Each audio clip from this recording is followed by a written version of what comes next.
On veut tous que nos enfants soient forts et épanouis.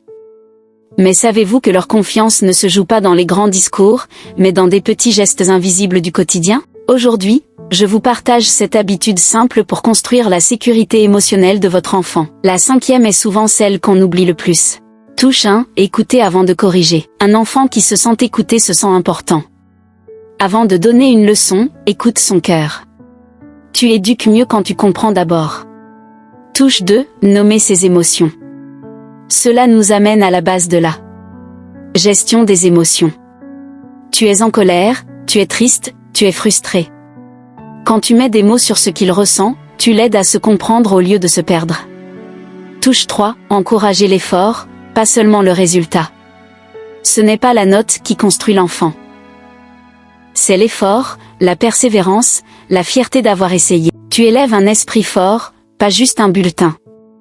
Touche 4, offrir un cadre sécurisant.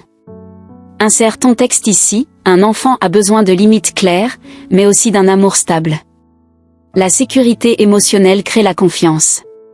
Touche 5, donner l'exemple. Ton enfant ne fait pas ce que tu dis. Il fait ce que tu montres.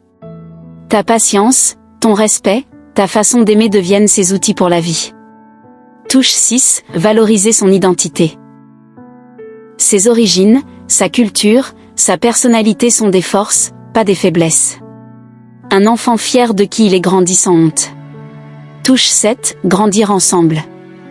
Éduquer, ce n'est pas être parfait. C'est apprendre avec son enfant. Chaque jour, vous grandissez ensemble. Cette habitude sont vos fondations. Mais je sais ce que vous pensez, c'est bien beau, mais que faire quand tout explose et qu'il pique une crise? C'est justement le sujet de la prochaine vidéo de cette série. On verra comment réagir à chaud sans briser le lien.